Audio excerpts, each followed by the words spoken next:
അപ്പോൾ mind set എന്ന് പറയുന്നത് പണവുമായിട്ട് ബന്ധപ്പെട്ട നമ്മളുടെ ചിന്താരീതികളും കാഴ്ചപ്പാടുകളുമാണ് മൈൻഡ് സെറ്റ് എന്ന് പറയുന്നത്. ഇത് മുൻകാല അനുഭവങ്ങളിലൂടെയും നമ്മളുടെ മണി മേക്കിംഗ് സ്കില്ലിനെയും അതുപോലെ തന്നെ ഈ പണവുമായിട്ട് ബന്ധപ്പെട്ട നമ്മളുടെ ജീവിതത്തിലുണ്ടായ സംഭവങ്ങളെയും ബേസ് ചെയ്തിട്ടാണ് മണി മൈൻഡ് സെറ്റ് നമ്മളിൽ രൂപപ്പെട്ടിരിക്കുന്നത്. അതായത് മുൻകാലം നമുക്കറിയാം, ചെറുപ്പത്തിൽ നമ്മൾ ജനിച്ചു വളർന്ന കാലത്തൊന്നും പണം നമുക്ക് കൈകാര്യം ചെയ്യേണ്ടി വന്നിട്ടില്ല, അറിയില്ല ഇതെന്താണെന്ന് നമുക്കറിയില്ലായിരുന്നു. അതിനുശേഷം പോകെ പോകെ അതായത് നമുക്ക് തിരിച്ചറിവുകൾ വരുമ്പോൾ ശരിക്കും പറഞ്ഞിട്ടുണ്ടെങ്കിൽ പണം നമ്മൾ ക്രിയേറ്റ് ചെയ്യാൻ തുടങ്ങുമ്പോൾ, ക്രിയേറ്റ് ചെയ്യാന്ന് വെച്ചിട്ടുണ്ടെങ്കിൽ പണം നമ്മൾ ജോലിയിലൂടെ ബിസിനസ്സിലൂടെ സമ്പാദിക്കാൻ തുടങ്ങുമ്പോഴാണ് മിക്കപ്പോഴും അതിൻ്റെ മൂല്യം നമ്മൾ തിരിച്ചറിയുന്നത്. അതിനു മുമ്പേ നമ്മൾ മാതാപിതാക്കളുടെ അല്ലെങ്കിൽ മറ്റാരുടെയെങ്കിലൊക്കെ ആശ്രിതത്വത്തിൽ ജീവിക്കുമ്പോൾ, കാരണം വെച്ചിട്ടുണ്ടെങ്കിൽ എല്ലാവരും അങ്ങനെ തന്നെയാണ്.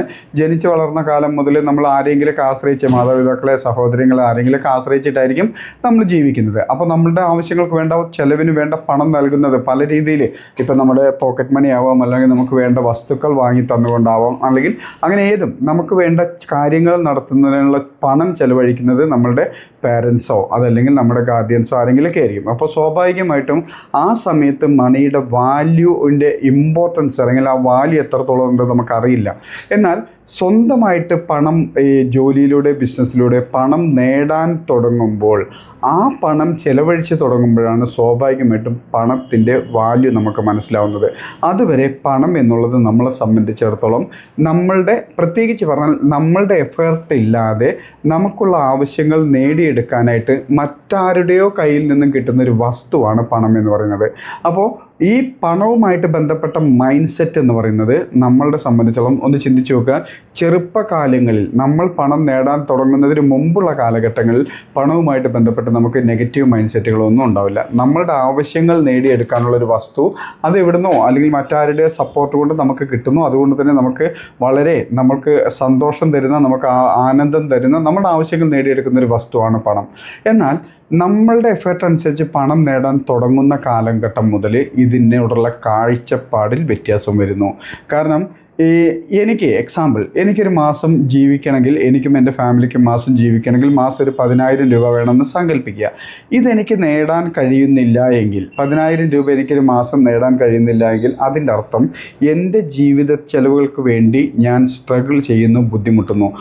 എന്നെ സംബന്ധിച്ചിടത്തോളം പണവുമായിട്ട് ബന്ധപ്പെട്ട കാഴ്ചപ്പാട് വളരെ ഞെരുങ്ങിയതായിരിക്കും, അല്ലെങ്കിൽ ബുദ്ധിമുട്ട് നിറഞ്ഞതായിരിക്കും. കാരണം പണം കിട്ടാൻ എനിക്ക് ബുദ്ധിമുട്ടുള്ളത് കൊണ്ട് തന്നെ ഇത് ചെലവഴിക്കാൻ ഞാൻ വളരെയധികം ബുദ്ധിമുട്ടുമെന്ന് പറയുകയാണെങ്കിൽ വളരെയധികം സൂക്ഷിച്ച്, കാരണം ഒരാവശ്യം വന്നു കഴിഞ്ഞാൽ പിന്നീട് എനിക്ക് പണം ഉണ്ടാക്കാൻ പറ്റില്ല എന്നുള്ള ആ ചിന്തയും കാഴ്ചപ്പാടും മൈൻഡിലേക്ക് വരികയും അതിലൂടെ പണം ചെലവഴിക്കുന്ന കാര്യത്തിൽ ഞാൻ ഒരുപാട് നിയന്ത്രണങ്ങൾ കൊണ്ടുവരികയും ചെയ്യും. എന്നാൽ എനിക്കും ഫാമിലിക്കും ജീവിക്കാൻ മാസം 10,000 രൂപയാണ് ആവശ്യം എന്നിരിക്കട്ടെ, എനിക്ക് മാസം ഒരു 50,000 രൂപ ഏൺ ചെയ്യാൻ പറ്റുന്നുണ്ടെങ്കിൽ പണവുമായിട്ട് ബന്ധപ്പെട്ട എൻ്റെ മൈൻഡ് സെറ്റും ചിന്താരീതികളും കാഴ്ചപ്പാടുകളും വ്യത്യാസപ്പെട്ടിരിക്കും. കാരണം എന്നെ സംബന്ധിച്ചിടത്തോളം എൻ്റെ ആവശ്യത്തിലുള്ളതിൽ കൂടുതൽ പണം എനിക്ക് കിട്ടുന്നത് കൊണ്ട് തന്നെ എൻ്റെ ആവശ്യങ്ങളെല്ലാം നേടിയെടുക്കാൻ എനിക്ക് പണമുണ്ട്. അപ്പോൾ എൻ്റെ മൈൻഡ് സെറ്റ് കുറച്ചും കൂടെ ലാവിഷായിട്ട്, കുറച്ചും കൂടെ സമൃദ്ധമായിട്ട് ചിന്തിച്ചു തുടങ്ങും. കുറച്ചും കൂടെ മെച്ചപ്പെട്ട സാധനങ്ങൾ വാങ്ങാൻ, കുറച്ചും കൂടെ മെച്ചപ്പെട്ട കാര്യങ്ങളിലേക്ക് കടക്കാനൊക്കെ ഞാൻ ശ്രമിക്കും. ചിന്തിക്കുക, 10,000 രൂപ ആവശ്യമുള്ള ഒരാൾക്ക് അതിൽ കുറഞ്ഞൊരു പണമാണ് ഒരു മാസം സമ്പാദിക്കാൻ പറ്റുന്നെങ്കിൽ, നേടാൻ പറ്റുന്നെങ്കിൽ അവരെ സംബന്ധിച്ചോളം പണവുമായിട്ടുള്ള ബന്ധപ്പെട്ട മൈൻഡ് സെറ്റ് എന്ന് പറയുന്നത് വ്യത്യാസപ്പെട്ടിരിക്കും. ഒരല്പം ബുദ്ധിമുട്ട് നിറഞ്ഞ, കഷ്ടപ്പാട് നിറഞ്ഞ, അതല്ലെങ്കിൽ നമുക്ക് ചെലവഴിക്കാൻ മനസ്സ് എതിർക്കുന്ന, അല്ലെങ്കിൽ ചെലവഴിക്കാൻ നമ്മൾ ബുദ്ധിമുട്ടുന്ന ഒരു മൈൻഡ് സെറ്റിലേക്ക് പോകും. പക്ഷേ എനിക്ക് ആവശ്യത്തിൽ കൂടുതൽ പണം ഞാൻ നേടുന്നുണ്ടെങ്കിൽ സ്വാഭാവികമായിട്ട് എൻ്റെ മൈൻഡ് സെറ്റ് വ്യത്യാസപ്പെട്ടിരിക്കുന്നു. അപ്പോൾ പണവുമായിട്ട് നമ്മളുടെ മുൻകാലങ്ങളുടെ അനുഭവങ്ങളിലൂടെയും ചിന്താരീതികളിലൂടെയും ഒക്കെ രൂപപ്പെട്ടു വന്നിരിക്കുന്ന ചിന്താരീതികളും കാഴ്ചപ്പാടുകളാണ് നമ്മളുടെ മൈൻഡ് സെറ്റ് എന്ന് പറയുന്നത്.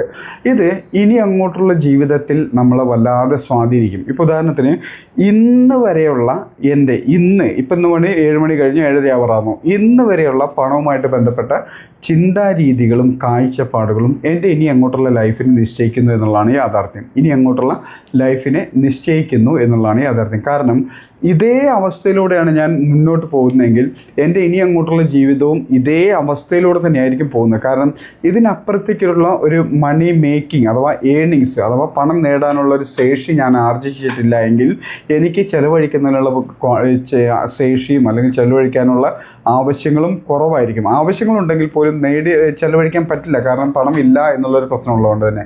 പക്ഷേ പണം ഇനി അങ്ങോട്ടുള്ള ദിവസങ്ങളിൽ മണി മേക്കിംഗ് സ്കിൽ അഥവാ പണം നേടാനുള്ള കഴിവ് ഞാൻ ആർജിക്കുകയും ഇപ്പോൾ ഉള്ളതിനേക്കാൾ കൂടുതൽ പണം നേടാൻ ഞാൻ ശ്രമിക്കുകയും അതിലൂടെ പണം നേടാൻ സാധിക്കുകയും ചെയ്യുമ്പോൾ ഇപ്പോഴുള്ള മൈൻഡ് സെറ്റ് ചേഞ്ച് ആവും. അതായത് മണി മൈൻഡ് സെറ്റ് ചേഞ്ച് ആവണമെങ്കിൽ ആദ്യം വേണ്ടത് നമുക്ക് മണി മേക്കിംഗ് സ്കില്ല് വർദ്ധിക്കുകയാണ്. പണം ഉണ്ടാക്കാനുള്ള വഴികൾ കണ്ടെത്തുകയും അതിലൂടെ പണം നിരന്തരമായിട്ട് ആർജിച്ചെടുക്കുകയും ചെയ്യുമ്പോഴാണ് മണി മൈൻഡ് സെറ്റ് നമുക്ക് വ്യത്യാസപ്പെടുന്നത്. അപ്പോൾ നമ്മളുടെ പണത്തിനോടുള്ള ഇമോഷണലിയുള്ള അപ്രോച്ച് അല്ലെങ്കിൽ ആ ഒരു സമീപനം അല്ലെങ്കിൽ ആ ഒരു കാഴ്ചപ്പാട് നമ്മൾ മാറ്റിയെടുക്കാനായിട്ട് പണം എന്താണെന്നുള്ള യാഥാർത്ഥ്യം നമ്മൾ മനസ്സിലാക്കേണ്ടിയിരിക്കുന്നു. എന്താണ് പണം എന്നുള്ള യാഥാർത്ഥ്യം നമ്മൾ മനസ്സിലാക്കേണ്ടിയിരിക്കുന്നു. അതായത് നമുക്കറിയാം പണത്തിൻ്റെ ആദ്യകാല രൂപങ്ങളിലേക്ക് പോവുക.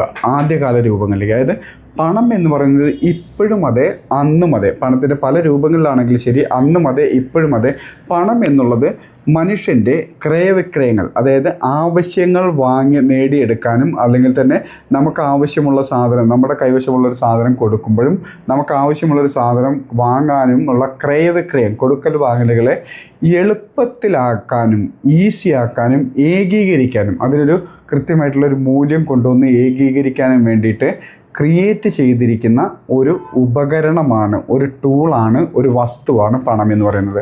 പണ്ട് കാലം മുതലേ, അതായത് ഇപ്പം നമ്മൾ കാണുന്ന രൂപം മാത്രമല്ല, ആദ്യ കാലങ്ങളിൽ ബാർട്ടർ സമ്പ്രദായത്തിൻ്റെ കാലഘട്ടത്തിൽ നോക്കുമ്പോൾ ഇത് വസ്തുക്കളായിരുന്നു. നമ്മുടെ കൈവശം തേങ്ങയുള്ളത് നമുക്കറിയാം, ബാർട്ടർ സമ്പ്രദായം. അപ്പോൾ ഇതിന് വലിയ ബുദ്ധിമുട്ടായി. കാരണം എൻ്റെ കയ്യിൽ തേങ്ങയാണുള്ളത്, എനിക്ക് പാലാണ് വേണ്ടതെങ്കിൽ പാല് കൊടുക്കുന്ന ആൾക്ക്, പാലുള്ള ആളുടെ അടുത്ത് ഞാൻ തേങ്ങയുമായിട്ട് ചെല്ലണം. അപ്പോൾ അദ്ദേഹത്തിന് തേങ്ങയല്ല മറ്റേ നെല്ലോ അല്ലെങ്കിൽ അരിയാണ് വേണ്ടതെങ്കിൽ അപ്പോൾ ഞാൻ ഈ തേങ്ങയുമായിട്ട് പോയി തേങ്ങ ആവശ്യമുള്ള ഒരാളെ കണ്ടെത്തുകയും പകരം നെല്ല് അല്ലെങ്കിൽ അരി തരാൻ തയ്യാറുള്ള ഒരാളെ കണ്ടെത്തുകയും ചെയ്യണം. അപ്പോൾ ആ ഒരു പ്രവൃത്തി എന്നുള്ളത് വളരെയധികം ബുദ്ധിമുട്ട് നിറഞ്ഞതായിരുന്നു. അപ്പോൾ അത് എളുപ്പത്തിലാക്കാൻ വേണ്ടിയിട്ടും ഏകീകരിക്കാൻ വേണ്ടിയിട്ടും ഇതിൻ്റെ രൂപം മാറി. അതായത് പിന്നീട് നമുക്ക് കണ്ടിട്ടുള്ള പോലെ തന്നെ അല്ലെങ്കിൽ നമ്മൾ മനസ്സിലാക്കിയിട്ടുള്ള പോലെ തന്നെ സ്വർണം, വെള്ളി, ചെമ്പ്, പിച്ചള എന്നുള്ള പോലെ തന്നെ ലോഹരൂപത്തിലുള്ള മൂല്യം കൂടുതലുള്ള വസ്തുക്കളിലേക്ക് മാറി. കുറച്ചും കൂടി എളുപ്പത്തിൽ കൈകാര്യം ചെയ്യാം, കൊണ്ട് നടക്കാനും ഹാൻഡിൽ ചെയ്യാനൊക്കെ കുറച്ചും കൂടി എളുപ്പത്തിൽ കൈകാര്യം ചെയ്യാനുള്ള പറ്റുന്ന സ്വർണം, വെള്ളി, ചെമ്പ് പോലത്തെ ലോഹരൂപത്തിലേക്ക് അത് മാറി. അപ്പോൾ കുറച്ചധികം കൈകാര്യം ചെയ്യേണ്ടി വരുമ്പോൾ, കാരണം ഇപ്പോൾ കുറച്ചധികം സ്വർണ്ണമോ വെള്ളിയോ അങ്ങനത്തെ സാധനങ്ങളൊക്കെ കൊടുത്തിട്ട് എനിക്ക് കുറച്ചധികം മൂല്യമുള്ള വസ്തുവോ അല്ലെങ്കിൽ അതുമായിട്ട് ബന്ധപ്പെട്ട കാര്യങ്ങളോ സ്വീകരിക്കേണ്ടി വരുമ്പോൾ ഇത് കൊണ്ട് നടക്കാൻ വലിയ ബുദ്ധിമുട്ടായി മാറി. അതായത് കുറേ അധികം വെയിറ്റുള്ള ഈ സാധനം കൊണ്ട് നടക്കാൻ വലിയ ബുദ്ധിമുട്ടായി മാറി. അപ്പോൾ ഇത് ഒഴിവാക്കാൻ വേണ്ടിയിട്ട് ഞാൻ നേരത്തെ പറഞ്ഞ പോലെ തന്നെ നമ്മളുടെ കൊടുക്കൽ വാങ്ങലുകൾ, ക്രയവിക്രയങ്ങൾ എളുപ്പത്തിലാക്കാൻ വേണ്ടി പിന്നീട് അത് ഈ കറൻസി രൂപത്തിലേക്കൊക്കെ മാറുന്നു. ഇപ്പോൾ കാണുന്ന കോയിൻസ് അതുപോലത്തെ കറൻസി രൂപത്തിലേക്ക് മാറി. അപ്പോൾ അന്നുള്ള നാണയത്തിനേക്കാൾ സ്വർണ്ണം, ചെമ്പ്, പിച്ചള ഇതുപോലത്തെ നാണയത്തിനേക്കാൾ കുറച്ചും കൂടെ വെയിറ്റ് കുറഞ്ഞ കൈകാര്യം ചെയ്യാൻ എളുപ്പമുള്ളൊരു വസ്തുവായിട്ട് അത് ഈ കറൻസികൾ ഈ നോട്ട് രൂപത്തിൽ പേപ്പർ കറൻസികളായിട്ട് മാറി. പേപ്പർ കറൻസികളായിട്ട് മാറിയപ്പോൾ ഈ ലോഹരൂപത്തിനേക്കാൾ കുറച്ചും കൂടെ എളുപ്പത്തിൽ ഇത് കൈകാര്യം ചെയ്യാനുള്ള വസ്തുവായി. അപ്പോൾ നമ്മളൊക്കെ ഒരു കാലഘട്ടത്തിൽ പേപ്പർ കറൻസിയാണ് കൂടുതൽ ഉപയോഗിച്ചിരുന്നത്. നമ്മളൊക്കെ കണ്ടിട്ടുള്ളതാണ് ഒരു സൂട്ട് കേസ് നിറച്ച് പണവുമായിട്ട് നടക്കുന്ന, ആവശ്യമുള്ള കാര്യങ്ങളൊക്കെ നേടിയെടുക്കുന്ന അങ്ങനത്തെ ആളുകളൊക്കെ നമ്മൾ സിനിമയിലും മറ്റു കാര്യങ്ങളൊക്കെ കണ്ടിട്ടുണ്ട്. അപ്പോൾ ആ ഒരു കാലഘട്ടത്തിൽ ഇത് കുറേ കറൻസി. അപ്പോൾ പിന്നീട് മനുഷ്യൻ മടിയനായി മാറുന്നു, ഇത് കൈകാര്യം ചെയ്യാനുള്ള ബുദ്ധിമുട്ട് വരുന്നു. ഈ കൈകാര്യം ചെയ്യാനുള്ള കാര്യങ്ങൾ കുറച്ചും കൂടെ എളുപ്പത്തിനാക്കാൻ വേണ്ടിയിട്ട് ഇവർ വീണ്ടും ഇതിൻ്റെ രൂപം മാറ്റുന്നു. കുറച്ചും കൂടെ ഏകീകരണ സ്വഭാവമുള്ളതും അതുപോലെ കുറച്ചും കൂടെ ഈസി ആക്കുന്നതുമായപ്പോൾ പിന്നീട് മൂല്യം കൂടിയ കറൻസികൾ 100 രൂപ, 500 രൂപ, 1000 രൂപ, 2000 രൂപ ഇങ്ങനെ മൂല്യമുള്ള കറൻസികളിലേക്കും പിന്നീട് പതുക്കെ ഡിജിറ്റൽ രൂപത്തിലേക്ക് കറൻസി എന്നുള്ളൊരു വസ്തു കാണാനില്ലാത്ത രൂപത്തിലേക്ക് ഇപ്പോൾ വന്നു. അതായത് വളരെ കുറച്ച് കറൻസികൾ നമ്മളിപ്പോൾ യൂസ് ചെയ്യുന്നുള്ളൂ. അപ്പോൾ ഇതൊരു 10-30 വർഷം കഴിയുമ്പോഴത്തേക്ക് ഇതിൻ്റെ രൂപഭാവം എന്തായിരിക്കും നമുക്ക് ചിന്തിക്കാൻ പറ്റില്ല. കാരണം ഇപ്പോൾ ഡിജിറ്റൽ, ഇപ്പോൾ നമ്മളൊരു മൊബൈലോ ലാപ്ടോപ്പോ അങ്ങനത്തെ ഏതെങ്കിലും ഡിജിറ്റൽ രൂപത്തിലേക്കായിരിക്കും ഇപ്പോൾ നമ്മളിത് കൈകാര്യം ചെയ്യുന്നത്. അപ്പോൾ പണം എന്നുള്ള വസ്തു നമുക്ക് പ്രത്യക്ഷത്തിൽ ഇപ്പോൾ ഇല്ലാതെയായിക്കൊണ്ടിരിക്കുകയാണ്. അതായത് പ്രത്യക്ഷത്തിൽ കാണാനില്ലാത്ത ഒരു വസ്തുവാണ് നമ്മളുടെ ജീവിതത്തിൽ ഒരുപാട് ആവശ്യങ്ങളും ലക്ഷ്യങ്ങളൊക്കെ നേടിയെടുക്കുന്നതും അതുപോലെ തന്നെ നമ്മുടെ മൈൻഡിനെ വലിയ രീതിയിൽ സ്വാധീനിക്കുകയും ചെയ്യുന്നത്. ഇതിപ്പോൾ ഒരു ഡിജിറ്റൽ രൂപത്തിൽ നമ്മുടെ മൊബൈലിലോ അല്ലെങ്കിൽ നമ്മുടെ കമ്പ്യൂട്ടറിലോ ഒക്കെ ഉള്ള ഒരു ഡിജിറ്റൽ രൂപത്തിലേക്കുള്ള അക്കങ്ങൾ മാത്രമായിട്ട് കാണുക. ഇതിനൊരു വസ്തുവായിട്ട് കാണാൻ പറ്റില്ല. ഇതൊന്നുമില്ലാത്തൊരു വസ്തുവിലേക്ക് ഇപ്പോൾ നമ്മൾ എത്തിക്കഴിഞ്ഞു. ഇപ്പോൾ ഉദാഹരണത്തിന് നമ്മളിപ്പോൾ ഒരു കടയിൽ പോയി എന്തെങ്കിലും ഒരു പ്രൊഡക്റ്റോ അല്ലെങ്കിൽ ഒരു സർവീസോ വാങ്ങുമ്പോൾ മിക്കവരും ചെയ്യുന്നത് ഫോൺ എടുക്കുന്നു, ഗൂഗിൾ പേ വഴി പൈസ കൊടുക്കുന്നു. പണം കൈമാറ്റം എന്നുള്ളത് പോലും ഇപ്പോൾ പ്രത്യക്ഷത്തിൽ ഇല്ലാത്തൊരു വസ്തുവായി മാറി, അല്ലെങ്കിൽ പ്രത്യക്ഷത്തിൽ കാണുന്നില്ല. അപ്പോൾ നമ്മളുടെ സംബന്ധിച്ചിടത്തോളം നമ്മൾ ചിന്തിക്കേണ്ടത് ഇനി ചിലപ്പോൾ ഒരു 10, 20, 30 വർഷം കഴിയുമ്പോൾ നമ്മളിപ്പോൾ കൈകാര്യം ചെയ്യുന്ന ഈ പണം ഏത് രൂപത്തിലായിരിക്കും നമുക്ക് ചിന്തിക്കാൻ പോലും പറ്റില്ല. കാരണം വളരെ സിമ്പിളായിട്ട് നമ്മൾ ആലോചിച്ചാൽ ലോഹരൂപത്തിൽ ഒരു 10, 100, 150 വർഷം മുമ്പ് വരെ നമ്മളിപ്പോൾ ഇത് ലോഹരൂപത്തിലുള്ള സ്വർണ്ണ നാണയം, വെള്ളി നാണയമുള്ള രൂപത്തിലായിരുന്നു ഇത് കൈകാര്യം ചെയ്തുകൊണ്ടിരുന്നത്. അന്നത്തെ കാലത്ത് വെറും 100, 150 വർഷം മുമ്പുള്ള ജനങ്ങൾ ഒരിക്കലും ചിന്തിച്ചിട്ടുണ്ടാവില്ല ഇതൊരിക്കലും കാണാൻ കഴിയാത്ത രൂപത്തിൽ, ഇന്നത്തെ ഗൂഗിൾ പേ രൂപത്തിലോ അല്ലെങ്കിൽ മറ്റേതെങ്കിലും ഡിജിറ്റൽ രൂപത്തിലേക്ക് വരുമെന്ന് അവർ സ്വപ്നത്തിൽ പോലും ചിന്തിച്ചിട്ടുണ്ടാവില്ല. നമ്മളും ഒരിക്കലും ചിന്തിക്കില്ല ഒരു 30, 50 അല്ലെങ്കിൽ ഒരു 100 വർഷം കഴിയുമ്പോൾ ഈ പണം എന്നുള്ള വസ്തു എങ്ങനെയായി മാറുമെന്നുള്ളത്. അപ്പോൾ പണം എന്നുള്ളത് ഒരു പരിധി വരെ നമ്മളെ സംബന്ധിച്ചുള്ള ഒരു പരിധി വരെ എന്നുള്ള യാഥാർത്ഥ്യം അതാണ്, കൈകാര്യം ചെയ്യാനുള്ളൊരു വസ്തു മാത്രമാണ്. നമ്മളുടെ മൂല്യമുള്ള എഫേർട്ട്, പ്രൊഡക്റ്റോ സർവീസോ ആയിട്ടുള്ളൊരു എഫേർട്ട് നമ്മൾ നൽകുമ്പോൾ അതിന് എത്രയാണോ മൂല്യം അത് ഒരു ഡിജിറ്റൽ രൂപത്തിൽ ഇപ്പോൾ നമ്മളിലേക്ക് വരുന്നു. കുറച്ച് കഴിയുമ്പോൾ ഇതല്ലാത്ത മറ്റേതെങ്കിലും പരുവത്തിലേക്കായി മാറും. അപ്പോൾ പണം എന്നുള്ളത് സത്യത്തിൽ അതൊരു വസ്തുവല്ല. വസ്തുവാണെങ്കിൽ പോലും ആ വസ്തുവിന് രൂപമില്ലാതെ മാറിക്കൊണ്ടിരിക്കുന്നു. അതായത് ശരിക്കും പറഞ്ഞാൽ നമ്മളുടെ കഴിവാണ് പണമായിട്ട് നമ്മളിലേക്ക് വരുന്നത്. നമ്മളുടെ കഴിവ്, അതായത് പണം നേടിയെടുക്കാൻ എന്നിൽ എന്ത് സ്കില്ലുണ്ടോ അതാണ് എൻ്റെ പണം അല്ലെങ്കിൽ എൻ്റെ സമ്പത്തായിട്ട് മാറുന്നത്. അപ്പോൾ ഈ പണം എന്നുള്ള നശിച്ചു പോകുന്ന, അതല്ലെങ്കിൽ ഇല്ലാതെയായി പോകുന്ന, കാണാതെയായി പോകുന്ന വസ്തു എന്നുള്ളത് നമ്മൾ ആദ്യം തിരിച്ചറിയേണ്ടത് നമ്മളുടെ സ്കില്ലാണ് പണം എന്നുള്ളത്. സത്യമാണ്, സ്കിൽ. നമ്മളുടെ സ്കില്ലാണ് പണം. അപ്പോൾ പണം നഷ്ടപ്പെടുമെന്നുള്ള ഭയം നിങ്ങൾക്ക് സ്കിൽ നഷ്ടപ്പെടുമോ എന്നുള്ള ഭയമായി മാറേണ്ടിയിരിക്കുന്നു. സ്കിൽ ഒരിക്കലും നഷ്ടപ്പെടുന്ന അപൂർവം സന്ദർഭങ്ങളുണ്ട്. പക്ഷേ അതിനേക്കാൾ ഉപരി സ്കിൽ നമുക്ക് ഡെവലപ്പ് ചെയ്യാൻ സാധിക്കും. ഡെവലപ്പ് ചെയ്യുന്നതിനനുസരിച്ച് മണി നമ്മളിലേക്ക് കൂടുതൽ അളവിൽ വന്നുകൊണ്ടിരിക്കും, പണം കൂടുതൽ അളവിൽ വന്നുകൊണ്ടിരിക്കും. ഇപ്പോൾ ഉദാഹരണത്തിന് നമ്മളെ സംബന്ധിച്ചോളം നിങ്ങളിപ്പോൾ ഏത് രൂപത്തിലാണോ മണി മേക്കിംഗ് ചെയ്യുന്നത്, പണം ഉണ്ടാക്കുന്നത് എന്ത് പ്രവൃത്തി ചെയ്തിട്ടാണോ ആ പ്രവൃത്തിയിലുള്ള സ്കില്ല് വർദ്ധിപ്പിക്കുമ്പോൾ നിങ്ങളിലേക്കുള്ള പണത്തിൻ്റെ വരവും വർദ്ധിച്ചുകൊണ്ടിരിക്കും. പണം എന്നുള്ളത് ശരിക്ക് പറഞ്ഞാൽ നമ്മളിലുള്ള സ്കില്ലാണ്. അതല്ലാതെ ഇത് നഷ്ടപ്പെട്ടു പോകും എന്നുള്ള ഭയം വെറുതെയാണ് സത്യത്തിൽ. കാരണം സ്കില്ലുള്ളിടത്തോളം കാലം വീണ്ടും മേക്ക് ചെയ്യാൻ പറ്റും, പണം ഉണ്ടാക്കിയെടുക്കാൻ പറ്റും. സ്കിൽ എന്ന് നഷ്ടപ്പെടുന്നോ, നമ്മളിലുള്ള കോൺഫിഡൻസ് എന്ന് നഷ്ടപ്പെടുന്നോ അന്നാണ് പണം എന്നുള്ള വസ്തു നമ്മളിൽ ഇല്ലാതെയാവുന്നത്.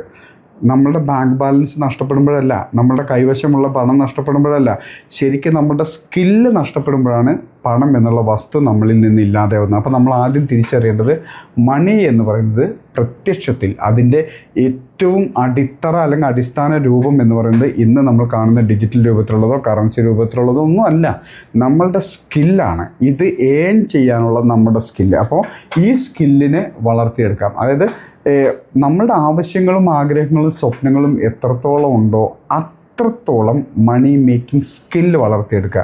അപ്പോൾ ഈ മണി മേക്കിംഗ് സ്കില്ലിനോടൊപ്പം തന്നെ മണി മൈൻഡ് സെറ്റും കൂടെ നമ്മൾ ക്രിയേറ്റ് ചെയ്തിരിക്കണം. മണി മൈൻഡ് സെറ്റ്, കാരണം മണി മൈൻഡ് സെറ്റ് എന്ന് വെച്ചിട്ടുണ്ടെങ്കിൽ പണം ഇപ്പോൾ നമുക്ക് കൈകാര്യം ചെയ്യാൻ ആ വസ്തു ഇല്ലെങ്കിൽ പോലും ഇത് നമുക്ക് ഡിജിറ്റൽ രൂപത്തിലാണെങ്കിലും നമ്മളിലേക്ക് വരുന്നു, നമ്മൾ കൈകാര്യം ചെയ്യുന്നു, നമ്മൾ സൂക്ഷിക്കുന്നു, നമ്മൾ നൽകുന്നു.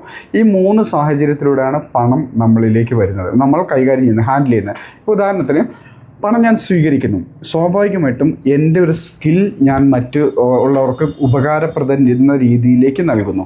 എൻ്റെ സ്കിൽ മറ്റുള്ളവർക്ക് ഉപകാരപ്പെടുന്ന രീതിയിലേക്ക് നൽകുമ്പോൾ അവരെത്രത്തോളമാണോ മൂല്യം കൽപ്പിക്കുന്നത് അത്രയും പണം എനിക്ക് നൽകുന്നു. അപ്പോൾ ഈ പണം ഏത് രൂപത്തിലാവട്ടെ, നമ്മൾ നേരത്തെ കണ്ട പോലെ തന്നെ ബാർട്ടർ സമ്പ്രദായ രൂപത്തിലാവട്ടെ, അല്ലെങ്കിൽ ഈ സ്വർണ്ണം വെള്ളി പോലത്തെ ലോഹ രൂപത്തിലാവട്ടെ, കറൻസി രൂപത്തിലാവട്ടെ, ഡിജിറ്റൽ രൂപത്തിലാവട്ടെ, ഏത് രൂപത്തിലാണെങ്കിലും ശരി സ്വീകരിക്കുന്നു. അതായത് എൻ്റെ സ്കിൽ ഞാൻ അവർക്ക് ഉപകാരപ്പെടുന്ന രീതി രീതിയിൽ നൽകിക്കൊണ്ട് അതിനുള്ള പ്രതിഫലം എന്നുള്ള രീതിയിൽ ഞാൻ പണം സ്വീകരിക്കുന്നു. ഒന്നാമത്തെ സാഹചര്യം. രണ്ടാമത്തത്, എൻ്റെ നാളത്തെ ആവശ്യത്തിന് വേണ്ടിയിട്ട് മറ്റേതെങ്കിലും രൂപത്തിൽ സൂക്ഷിക്കുന്നു. നമ്മൾ കണ്ട പോലെ തന്നെ ഷെയറുകൾ വാങ്ങിയിട്ടാവാം, ലാൻഡ് വാങ്ങിയിട്ടാവാം, ബിൽഡിംഗ് വാങ്ങിയിട്ടാവാം, അല്ലെങ്കിൽ എന്നിൽ തന്നെ എൻ്റെ കഴിവ് വളർത്താൻ വേണ്ടി ഞാൻ പല പ്രോഗ്രാമുകൾ പങ്കെടുക്കുന്നു, അല്ലെങ്കിൽ ഞാൻ കൂടുതൽ എന്നെ മെച്ചപ്പെടുത്താനുള്ള കാര്യങ്ങൾക്ക് വേണ്ടിയിട്ടോ ആകാം. ഇതും സൂക്ഷിക്കലാണ്. എൻ്റെ ഭാവിയിലെ ആവശ്യങ്ങൾക്ക് വേണ്ടിയിട്ട് പണം ഞാൻ മാറ്റി വയ്ക്കുന്നു, അല്ലെങ്കിൽ ഞാൻ അതിന് ഉപയോഗിക്കുന്നു. ഇതാണ് പണം സൂക്ഷിക്കുക എന്ന് പറയുന്നത്. മൂന്നാമത്തത്, എൻ്റെ ആവശ്യങ്ങൾ നേടിയെടുക്കാനായി ഈ പണം ഏത് രൂപത്തിലും ഞാൻ നൽകുന്നു. ഇപ്പോൾ ഉദാഹരണത്തിന് സിനിമ കാണാൻ പോകുമ്പോൾ സ്വാഭാവികമായിട്ടും നേരത്തേക്ക് എന്ന് പറഞ്ഞിട്ടുണ്ടെങ്കിൽ നമ്മളവിടെ ടിക്കറ്റ് കൗണ്ടറിൽ ക്യൂ നിന്നുകൊണ്ട് ടിക്കറ്റ് എടുത്തുകൊണ്ട് വേണം അകത്തേക്ക് ഇറങ്ങുക, അല്ലെങ്കിൽ മറ്റേതെങ്കിലും രീതിയിൽ ആരെങ്കിലുമൊക്കെ നിർത്തിയിട്ട് ആരൊക്കെ ഉണ്ടെങ്കിലൊക്കെ ടിക്കറ്റ് എടുപ്പിച്ചിട്ട് വേണം പോയിരുന്നു. കാലക്രമേണ ആ രൂപം മാറി നമുക്ക് ബുക്ക് ചെയ്യാവുന്ന കണ്ടീഷനിലെത്തി. ബുക്ക് ചെയ്യുന്നു, നമ്മളുടെ സീറ്റ് ബുക്ക് ചെയ്യുന്നു, പല രീതിയിലേക്ക് റിസർവ് ചെയ്തിരിക്കുന്നു. റിസർവ് ചെയ്തതിന് ശേഷം നമ്മൾ അവിടെ ഒരു കൗണ്ടറിൽ ചെന്ന് പറയുമ്പോൾ ഇതാണ് എൻ്റെ റിസർവേഷൻ നമ്പർ എന്ന് പറയുമ്പോൾ ആ സമയത്ത് അവർ പണം സ്വീകരിച്ചുകൊണ്ട് ആ റിസർവേഷൻ ടിക്കറ്റ് തരുന്നു. പിന്നീട് കാലക്രമേണ നമുക്ക് ഇപ്പോഴൊക്കെ എന്ന് പറഞ്ഞാൽ പേയ്മെൻറ്റ് ഉൾപ്പെടെ നമ്മൾ മൊബൈലിലൂടെ നടത്തുന്നു. ആ സിനിമ കാണാനുള്ള ആ ഒരു ടിക്കറ്റ് നമ്മളുടെ മൊബൈൽ തന്നെ ഒരു സോഫ്റ്റ് കോപ്പി ആയിട്ട് നമ്മളിലേക്ക് വരുന്നു. അപ്പോൾ രൂപം മാറുന്നുണ്ടെങ്കിൽ പോലും ചെലവഴിക്കുക എന്നുള്ള പ്രക്രിയ, എൻ്റെ ആവശ്യം നേടിയെടുക്കാനായിട്ട് പണം ചെലവഴിക്കുക എന്നുള്ള പ്രക്രിയ ഇപ്പോഴും നടക്കുന്നുണ്ട്. അപ്പോൾ പണം കൈകാര്യം ചെയ്യുന്നത് മൂന്ന് പ്രക്രിയകളിലൂടെ, രീതികളിലൂടെയാണ്. ഒന്നാമത്തത്, പണം സ്വീകരിക്കുന്നു. എൻ്റെ സ്കില്ല് അല്ലെങ്കിൽ എൻ്റെ വൈദഗ്ധ്യം അല്ലെങ്കിൽ എന്നിലുള്ള എന്തോ ഒരു ശേഷി മറ്റുള്ളവർക്ക് നൽകിക്കൊണ്ട്, മറ്റുള്ളവർക്ക് ഉപകാരപ്രദമായിട്ടുള്ള രീതിയിൽ നൽകിക്കൊണ്ട് അവരെ ആഗ്രഹിക്കുക അല്ലെങ്കിൽ അവരുടെ ആ ഒരു സ്വീകരണത്തിനനുസരിച്ച് അല്ലെങ്കിൽ അവർ റിസീവ് ചെയ്യുന്നതിനനുസരിച്ചുള്ള പണം എനിക്ക് നൽകുന്നു. ആ പണം ഞാൻ എൻ്റെ കഴിവ് നൽകിക്കൊണ്ട് പണം സ്വീകരിക്കുന്നു. ഏത് രൂപത്തിലോ എൻ്റെ ഫ്യൂച്ചറിന് വേണ്ടി പണം സൂക്ഷിക്കുന്നു. എൻ്റെ ഇപ്പോഴത്തെ ആവശ്യങ്ങൾക്ക് വേണ്ടി പണം നൽകിക്കൊണ്ട് ഞാനൊരാവശ്യം, അതിപ്പോൾ എന്തുമാകും, പ്രൊഡക്റ്റ് ആകും, സർവീസ് ആകും, എന്തുമാകും, ഞാനതിനെ ഉപയോഗിക്കുന്നു. ഇങ്ങനെ 3 രീതിയിൽ പണം സൂക്ഷിക്കുമ്പോഴും സ്വീകരിക്കുമ്പോഴും നൽകുമ്പോഴും നമ്മളെ സംബന്ധിച്ചോളം മൈൻഡ് സെറ്റിന് വളരെ ഇമ്പോർട്ടൻ്റ്.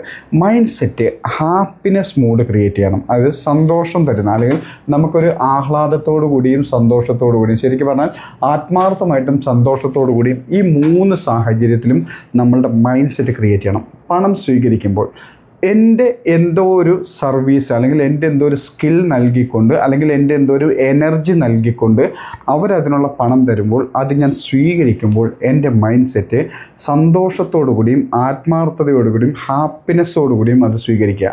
പണം സ്വീകരിക്കുമ്പോൾ സന്തോഷവും ആത്മാർത്ഥതയും ഹാപ്പിനെസ്സും ഉണ്ടെന്നുള്ള പ്രത്യേകത ഇത് ഇനിയും ക്രിയേറ്റ് ചെയ്യാൻ വേണ്ടിയിട്ട്, അതായത് ഈ സാഹചര്യം ഇനിയും ക്രിയേറ്റ് ചെയ്യാൻ വേണ്ടി മൈൻഡ് സെറ്റ് പ്രവർത്തിച്ചോളും.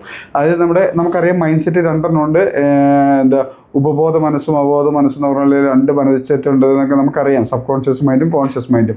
അപ്പോൾ കോൺഷ്യസ് മൈൻഡിന് എപ്പോഴും നമ്മളെ ഹാപ്പി ആയിട്ട്, അതായത് നമ്മൾ ഒരു കംഫർട്ടിൽ നിലനിൽക്കാൻ ആഗ്രഹിക്കുന്ന ഒന്നാണ് കംഫർട്ട് സോൺ എന്ന് പറയുന്നത്, നമ്മുടെ ഈ സബ് കോൺഷ്യസ് മൈൻഡ് എന്ന് പറയുന്നത്. അപ്പോൾ ഈ സബ് കോൺഷ്യസ് മൈൻഡ് ഇതിന് വേണ്ട സാഹചര്യങ്ങൾ പിന്നെയും ക്രിയേറ്റ് ചെയ്യും. അതായത് പണം സ്വീകരിക്കുമ്പോൾ എനിക്കൊരു ഹാപ്പിനെസ് ഫീൽ ചെയ്യുന്നുണ്ടെങ്കിൽ, പണം സ്വീകരിക്കുമ്പോൾ എനിക്കൊരു ആത്മാർത്ഥതയോടുകൂടി സന്തോഷത്തോടുകൂടി അത് സ്വീകരിക്കാൻ പറ്റുന്നുണ്ടെങ്കിൽ അതിന് വേണ്ട സാഹചര്യങ്ങൾ വീണ്ടും ക്രിയേറ്റ് ചെയ്യും. എന്നാൽ പണം സ്വീകരിക്കുമ്പോൾ ഞാൻ വിഷമത്തോടുകൂടി, ബുദ്ധിമുട്ടോടുകൂടി, നിരാശയോടുകൂടി, വെറുപ്പോടുകൂടി, ദേഷ്യത്തോടു കൂടിയാണ് പണം സ്വീകരിക്കുന്നതെങ്കിൽ ഇത് എൻ്റെ കംഫർട്ട്സിനെ, അതായത് എൻ്റെ നമ്മുടെ സബ് കോൺഷ്യസ് മൈൻഡിന് ഒട്ടും താല്പര്യമുള്ള ഇമോഷൻസ് അല്ല ഈ പറഞ്ഞതൊന്നും.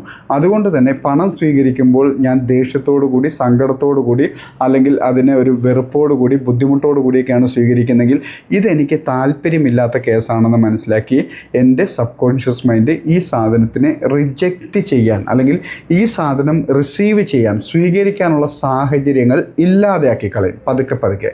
അതായത് പണം സ്വീകരിക്കുമ്പോൾ ഞാൻ വലിയ രീതിയിൽ ബുദ്ധിമുട്ട് അനുഭവിക്കുന്നു, അല്ലെങ്കിൽ എനിക്ക് മാനസികമായിട്ട് ബുദ്ധിമുട്ട് അനുഭവിക്കുന്നു, എനിക്ക് ഒരു ബാഡ് ഇമോഷൻസ് ആണ് എനിക്ക് വരുന്നെങ്കിൽ ആ ബാഡ് ഇമോഷൻസിനെ ഒഴിവാക്കാനായിട്ട് പണം സ്വീകരിക്കുക എന്നുള്ള പ്രക്രിയ എന്നിൽ നിന്നും ഒഴിവാക്കി തരാൻ എൻ്റെ ബ്രെയിൻ ശ്രമിച്ചുകൊണ്ടേയിരിക്കും. ബ്രെയിൻ എന്ന് വെച്ചിട്ടുണ്ടെങ്കിൽ എൻ്റെ സബ് കോൺഷ്യസ് മൈൻഡ് ശ്രമിച്ചുകൊണ്ടേയിരിക്കും. അപ്പോൾ പണം സ്വീകരിക്കുമ്പോൾ ആത്മാർത്ഥതയോടെയും സന്തോഷത്തോടെയും ഹാപ്പിനെസ്സോടുകൂടിയും ഇനിയും വേണമെന്നുള്ള ഒരു ചിന്താരീതിയോടുകൂടിയും പണം സ്വീകരിച്ചുകൊണ്ടിരുന്നുണ്ടെങ്കിൽ എൻ്റെ സബ് കോൺഷ്യസ് മൈൻഡ് ഇനിയും അതിനുള്ള അവസരങ്ങൾ ഒരുക്കി തന്നുകൊണ്ടേയിരിക്കും. അപ്പോൾ പണം സ്വീകരിക്കുമ്പോൾ സന്തോഷത്തോടുകൂടിയും ആത്മാർത്ഥമായിട്ടും അതുപോലെ തന്നെ ഹാപ്പിനെസ്സോടുകൂടിയും സ്വീകരിക്കുക. രണ്ടാമത്, പണം സൂക്ഷിക്കുക എന്ന് വെച്ചിട്ടുണ്ടെങ്കിൽ ഇൻവെസ്റ്റ്മെൻറ്റ് രൂപത്തിലാകാം, ലിക്വിഡ് ക്യാഷ് രൂപത്തിലാവാം, അല്ലെങ്കിൽ എൻ്റെ ഫ്യൂച്ചറിലേക്ക് ഉപയോഗിക്കാവുന്ന രീതിയിലേക്ക് റിയൽ എസ്റ്റേറ്റിലോ അല്ലെങ്കിൽ എന്തെങ്കിലും ഏതെങ്കിലും രീതിയിൽ എൻ്റെ മക്കളുടെ വിദ്യാഭ്യാസത്തിനാണെങ്കിൽ പോലും അതൊരു പണം സൂക്ഷിക്കുക ഇൻവെസ്റ്റ്മെൻ്റ് ആയിട്ട് നമുക്ക് കണക്കാക്കാൻ പറ്റും.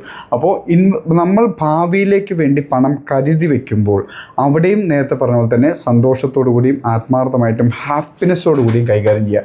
അങ്ങനെ കൈകാര്യം ചെയ്യുമ്പോൾ ഇത് ഇനിയും സൂക്ഷിച്ചു വെക്കണം. നമ്മൾ ചിന്തിക്കുക, ആവശ്യങ്ങൾ ചെലവഴിക്കാനുള്ള ആവശ്യങ്ങൾ കഴിഞ്ഞിട്ടുള്ള പൈസയാണ് മിക്ക സാഹചര്യങ്ങൾ നമ്മൾ സൂക്ഷിക്കുക.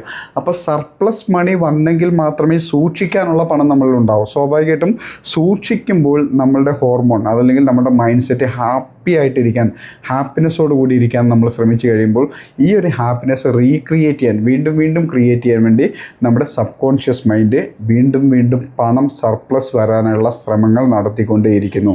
ഇതുപോലെ പണം നൽകുമ്പോൾ സ്വാഭാവികമായിട്ടും നമുക്കറിയാം, നൽകുന്നത് നമ്മളുടെ എന്തോ ഒരു കാര്യത്തിന് വേണ്ടിയിട്ടാണ്. എന്തോ നമുക്ക് കിട്ടുന്നു, അതെന്തുമാവട്ടെ, ഏത് രീതിയിലുള്ളതാവട്ടെ, അതെന്തോ സ്വീകരിക്കാൻ വേണ്ടിയിട്ടാണ് പണം നമ്മൾ നൽകുന്നത്. വെറുതെ പണം നമ്മൾ നൽകാറില്ല.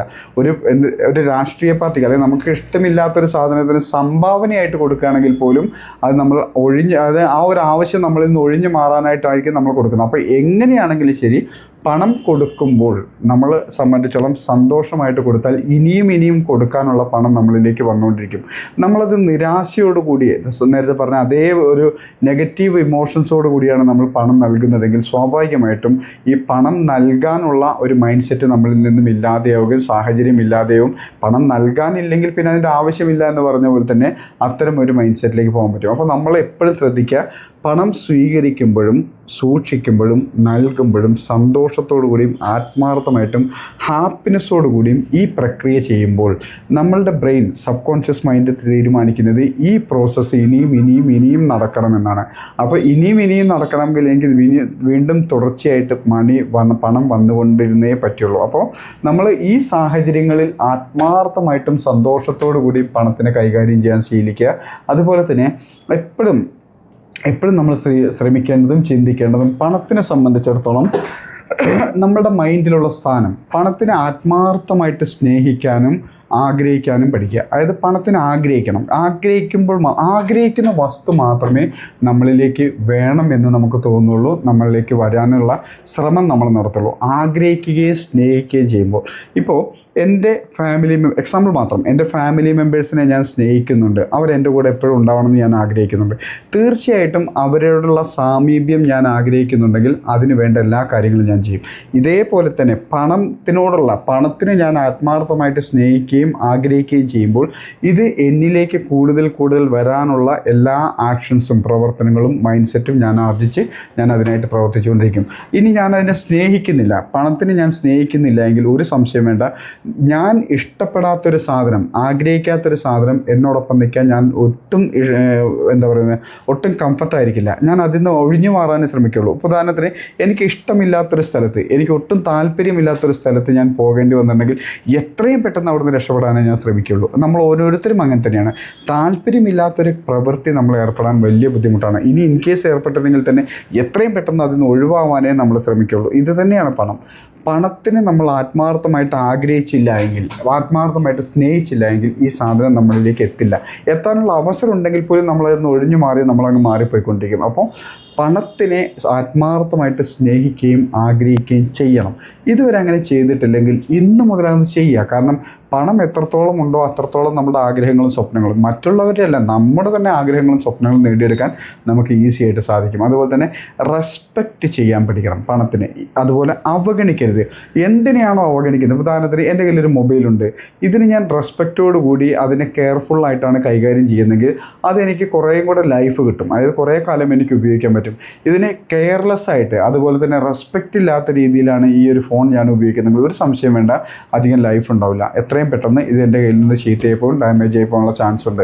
ഇതേപോലെ എന്തൊരു വസ്തുവാണെങ്കിലും, ലാപ്ടോപ്പ് ആവട്ടെ, മൊബൈലാവട്ടെ, എൻ്റെ ഡ്രസ്സാവട്ടെ, എന്തുമാവട്ടെ, ഞാനതിനെ റെസ്പെക്റ്റോട് കൂടി അതല്ലെങ്കിൽ അവഗണിക്കാതെ കൈകാര്യം ചെയ്യുകയാണെങ്കിൽ അതെനിക്ക് കൂടുതൽ കാലം നിലനിൽക്കും. പണവും അതുപോലെ തന്നെ റെസ്പെക്റ്റോടുകൂടി അവഗണിക്കാതെയാണ് പണത്തിനെ കൈകാര്യം ചെയ്യുന്നെങ്കിൽ, ഹാൻഡിൽ ചെയ്യുന്നെങ്കിൽ അത് ദീർഘകാലം എന്നോടൊപ്പം നിലനിൽക്കാനുള്ള സാഹചര്യം ഉണ്ടാകും. അതല്ല, റെസ്പെക്റ്റ് ഇല്ലാതെ അവഗണിച്ചുകൊണ്ടാണ് ഞാൻ പണത്തിനെ കൈകാര്യം ചെയ്യുന്നെങ്കിൽ സ്വാഭാവികമായിട്ടും അത് എന്നിൽ നിന്നും അകന്നു പോകാനുള്ള ചാൻസ് കൂടുതലാണ്. പണത്തിനോട് സത്യസന്ധത എന്ന് പറയുമ്പോഴേക്ക് എപ്പോഴും നമ്മളുടെ മനസാക്ഷിക്ക് നിരക്കാതെ, അതായത് ഇപ്പോൾ നമ്മളുടെ മൈൻഡിന് ഉൾക്കൊള്ളാൻ പറ്റാത്ത രീതിയിലുള്ള എന്തെങ്കിലും ഒരു പ്രവൃത്തിയിലൂടെ പണം എന്നിലേക്ക് വന്നു എന്ന് സങ്കല്പിക്കുക, അല്ലെങ്കിൽ ഏതെങ്കിലും രീതിയിലൂടെ എന്നിലേക്ക് പണം വന്നു നിൽക്കുക.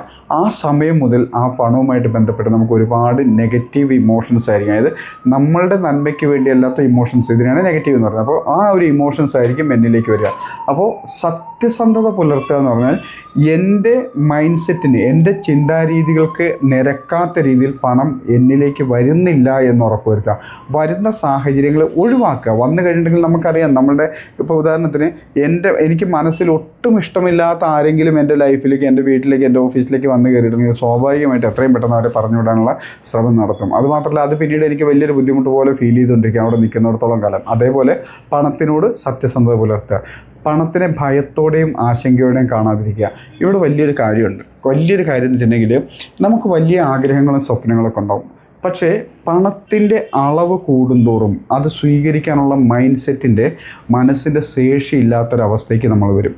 ഇപ്പോൾ എപ്പോഴും പറയാം, നമ്മൾ എപ്പോഴും ക്ലാസ്സിൽ പറയുന്ന പോലെ തന്നെ, എപ്പോഴും നമ്മൾ പറയുന്ന പോലെ തന്നെ, എനിക്ക് ഒരു 1000 രൂപയുടെ ആവശ്യമുണ്ടെങ്കിൽ അത് നേടിയെടുക്കാൻ എനിക്ക് പെട്ടെന്ന് കഴിയും. 1000 രൂപ ഇത് 10,000 ആണെങ്കിൽ കുറച്ചും കൂടെ ബുദ്ധിമുട്ടില്ലാതെ പോകും. ഇതിൻ്റെ അളവ് വളരും തോറും, അതായത് 10 കോടി രൂപ എനിക്ക് ആവശ്യമുണ്ടെന്ന് തോന്നിയാൽ അതിനെപ്പറ്റി ചിന്തിക്കാൻ ഒരു സാധാരണ ആളുകൾ ഭയക്കും. കാരണം വെച്ചിട്ടുണ്ടെങ്കിൽ 10 കോടി രൂപ ഞാൻ എത്ര കാലം പണിയെടുത്താലാണ് അത്രയും പൈസ ഉണ്ടാവുക. അതുപോലെ തന്നെ പണത്തിൻ്റെ അളവ് വർദ്ധിക്കും തോറും ഭയം വരുന്ന ഒരു ചിന്താരീതി മാറ്റിയെടുക്കണം. ഈ ഭയം എന്നുള്ളത് പണത്തിനോടുള്ളൊരു ഭയം, അളവ് കൂടുന്തോറും പണത്തിനോടുള്ള ഭയം എന്നുള്ളത് നിങ്ങളിലേക്ക് വരികയാണെങ്കിൽ ഒരു സംശയം വേണ്ട, പണം അളവിൽ കവിഞ്ഞ്, അല്ലെങ്കിൽ വലിയ രീതിയിലുള്ള പണം നമ്മുടെ ജീവിതത്തിലേക്ക് ഒരിക്കലും വരാൻ പോകുന്നില്ല. കാരണം ഭയമുള്ള ഒരു സാധനത്തിനോടൊപ്പം നമുക്ക് ഒരിക്കലും ജീവിക്കാൻ പറ്റില്ല എന്നുള്ളതാണ് യാഥാർത്ഥ്യം. എനിക്ക് പാമ്പിനെ, അല്ലെങ്കിൽ പട്ടിയെ, അല്ലെങ്കിൽ ഈ പറഞ്ഞ പോലെ മറ്റേതെങ്കിലും ഒരു വന്യമൃഗത്തിന് എനിക്ക് ഭയമാണെങ്കിൽ അതിൻ്റെ കൂടെ ജീവിക്കാനുള്ള സാഹചര്യം വന്നാൽ പോലും ഞാൻ ജീവിക്കാൻ ശ്രമിക്കില്ല. കാരണം എനിക്ക് പേടിയാണ് അതിനോടൊപ്പം ജീവിക്കാൻ. ഇതേപോലെയാണ് പണത്തിനോടുള്ള ഭയമുണ്ടെങ്കിൽ നമ്മൾ ആദ്യം മനസ്സിലാക്കേണ്ടത്, ഇതെല്ലാം കണക്ട് ചെയ്ത് പോവുക. നമ്മൾ ആദ്യം മനസ്സിലാക്കേണ്ടത്, പണം എന്നുള്ളത് എൻ്റെ കഴിവനുസരിച്ച്, എൻ്റെ സ്കില്ലനുസരിച്ച്, ഞാൻ മറ്റുള്ളവർക്ക് നൽകുന്ന പ്രൊഡക്റ്റ്, അല്ലെങ്കിൽ മറ്റുള്ളവർക്ക് നൽകുന്ന സാധനങ്ങൾക്കനുസരിച്ച്, സാധനമോ സേവനമാവട്ടെ, അതിനനുസരിച്ച് എനിക്ക് കിട്ടുന്ന ഒരു ബൈ പ്രോഡക്റ്റ്, ഒരു ഉൽപ്പന്നം മാത്രമാണ് പണം എന്നുള്ളത്. അപ്പോൾ പണം നഷ്ടപ്പെടുക എന്നുള്ളതല്ല, നമ്മൾ കൈകാര്യം ചെയ്യുക എന്നുള്ളത് മാത്രമേ നമ്മൾ എടുക്കുന്നുള്ളൂ. പണം നേടുകയോ നഷ്ടപ്പെടുകയോ എന്നുള്ളതിനേക്കാൾ ഉപരി അത് നമ്മൾ കൈകാര്യം ചെയ്യുന്നു. നമ്മളുടെ കൈവശമുള്ള സ്കില്ല് അല്ലെങ്കിൽ കഴിവ് മറ്റൊരാൾക്ക് കൊടുക്കുമ്പോൾ അതിനവരൊരു മൂല്യം കൽപ്പിക്കുന്നു, അതനുസരിച്ചുള്ള പണം എന്നിലേക്ക് വരുന്നു. അതുപോലെ മറ്റൊരാളുടെ കഴിവിനനുസരിച്ച്, മറ്റൊരാളുടെ ഒരു ഇതിനനുസരിച്ച് അവരുടെ സർവീസ് അല്ലെങ്കിൽ പ്രൊഡക്റ്റ് ഞാൻ എടുക്കുമ്പോൾ അതിന് തക്കതായിട്ടുള്ളൊരു മൂല്യം ഞാൻ പണമായിട്ട് തിരിച്ചു കൊടുക്കുകയും ചെയ്യുന്നു. അപ്പോൾ കൈകാര്യം ചെയ്യാനുള്ളൊരു വസ്തു മാത്രമാണ് പണം. ഈ പണം കൈകാര്യം ചെയ്യാൻ നമ്മൾ വളരെ ഈസി ആയിട്ട് പഠിക്കണം. അതിനേക്കാൾ ഉപരി ഇതൊരിക്കലും നമ്മളെ മെൻ്റൽ ഇമോഷൻസ് അറ്റാച്ച്മെൻ്റ് ആയിട്ട് മാറരുത്. അതായത് പണം എന്നുള്ളത് ടൂൾ എന്നുള്ളതിനേക്കാൾ അപ്പുറം, ഇപ്പോൾ നിങ്ങൾ ഉപയോഗിക്കുന്ന മൊബൈൽ, നിങ്ങളെടുക്കുന്ന ഡ്രസ്സ്, നിങ്ങളെടുക്കുന്ന ലാപ്ടോപ്പ്, ഡെസ്ക്ടോപ്പ്, എന്തെങ്കിലും ആട്ടെ, അതല്ലെങ്കിൽ നിങ്ങൾ ഉപയോഗിക്കുന്ന വാഹനം, ഇതുപോലെ നിങ്ങളുടെ കാര്യങ്ങൾ ഈസി ആയിട്ട് കൈകാര്യം ചെയ്യാൻ പറ്റുന്ന ഒരു വസ്തു മാത്രമാണ് പണം. ഇതിനപ്പുറത്തേക്ക് ഒരു ഇമോഷണലി കണ്ടു കഴിഞ്ഞാൽ ഇതുമായിട്ട് നമുക്ക് മുന്നോട്ട് പോകാൻ വലിയ ബുദ്ധിമുട്ടായിരിക്കും. കാരണം ഇപ്പോൾ ചിന്തിക്കുക, മൊബൈൽ നിങ്ങളുടെ കയ്യിൽ നിന്ന് നഷ്ടപ്പെട്ടാൽ അടുത്തൊരെണ്ണം വാങ്ങാൻ നിങ്ങൾ ശ്രമിക്കും. അതല്ലാതെ ആ മൊബൈൽ പോയല്ലോ എന്ന് വിഷമിച്ചിരുന്നൊരു കാര്യമൊന്നുമില്ല. കാരണം നമ്മുടെ കാര്യങ്ങൾ നേടണമെങ്കിൽ മൊബൈൽ വേണം എന്നുള്ളത് കൊണ്ട് മറ്റൊരു മൊബൈൽ വാങ്ങാനുള്ള ശ്രമം നിങ്ങൾ നടത്തും. ഇതേപോലെയാണ് പണം എന്നുള്ളത് നമ്മുടെ എല്ലാവരുടെയും ആവശ്യങ്ങളും ആഗ്രഹങ്ങളും സ്വപ്നങ്ങളും നേടിയെടുക്കാനുള്ള ഒരു ഉപകരണം. അത് മാത്രമായിട്ട് മനുഷ്യൻ അതിനെ കണ്ടെത്തി രൂപപ്പെടുത്തിയിരിക്കുന്നത്. ഇപ്പോഴത്തെ കാലഘട്ടത്തിലാണ് അതിനപ്പുറത്തേക്കുള്ളൊരു ഇമോഷനിലേക്ക് അത് കൊണ്ടുവന്നത്. കാരണം നമ്മൾ ആദ്യകാലം മുതൽ ചിന്തിക്കുക, ബാർട്ടർ സമ്പ്രദായം മുതൽ ആ ലോഹ നാണയങ്ങൾ കൈകാര്യം ചെയ്യുന്ന മുതലുള്ള കാലം മുതലുള്ള ശ്രദ്ധിച്ചാൽ മതി. കൈകാര്യം ചെയ്യാനുള്ള ആവശ്യങ്ങൾ നേടിയെടുക്കാനുള്ളൊരു വസ്തുവായിട്ട് മാത്രമാണ് പണത്തിനെ ക്രിയേറ്റ് ചെയ്തിരിക്കുന്നത്. ഇപ്പം നമുക്ക് പ്രത്യക്ഷത്തിൻ്റെ രൂപം പോലും ഇല്ലാത്തൊരു സാധനമായിട്ട് ഇത് മാറിക്കൊണ്ടിരിക്കുക. അപ്പോൾ മണി മൈൻഡ് സെറ്റ് എന്ന് പറയുന്നത് എപ്പോഴും നമ്മൾ ചിന്തിക്കേണ്ടത്, പണം എന്ന് പറയുന്നത് നമ്മളുടെ സ്കില്ലാണ്, അല്ലെങ്കിൽ നമ്മളുടെ കഴിവാണ്. ഈ കഴിവ് എത്രത്തോളം വർദ്ധിക്കുന്നു അത്രത്തോളം പണം നമ്മളിലേക്ക് വരും. ഈ പണം എന്നുള്ളത് ഒരിക്കലും നമുക്ക് സ്വന്തമായിട്ട് വെക്കാനുള്ളൊരു വസ്തുവല്ല. അത് ആവശ്യങ്ങൾ നടപ്പാക്കണമെങ്കിൽ മറ്റുള്ളവർക്ക് നൽകിയേ പറ്റൂ. എനിക്ക് മറ്റൊരാളുടെ പ്രൊഡക്റ്റോ സർവീസോ വേണമെങ്കിൽ, ആ സാധനം, ആ ഒരു ആവശ്യം എനിക്ക് നടപ്പാക്കണമെങ്കിൽ അവർക്ക് ഞാൻ പകരമായിട്ട് എൻ്റെ എഫേർട്ട് അനുസരിച്ച് ഞാൻ ഏൺ ചെയ്തിരിക്കുന്ന പണം നൽകിയേ പറ്റൂ. കൈമാറ്റം ചെയ്യാനുള്ള ഒരു വസ്തു, ഇതിനപ്പുറത്തേക്ക് പണത്തിനെ കാണാതിരിക്കുക. കണ്ടാൽ നമ്മളെ സംബന്ധിച്ചിടത്തോളം ഇത് കൈകാര്യം ചെയ്യാൻ ബുദ്ധിമുട്ടുള്ളൊരു കാര്യമായിട്ട് മാറും. അപ്പോൾ മണി മൈൻഡ് സെറ്റ് എന്ന് പറയുന്നത് പണവുമായിട്ട് ബന്ധപ്പെട്ട നമ്മളുടെ ചിന്താരീതികളും കാഴ്ചപ്പാടുകളും.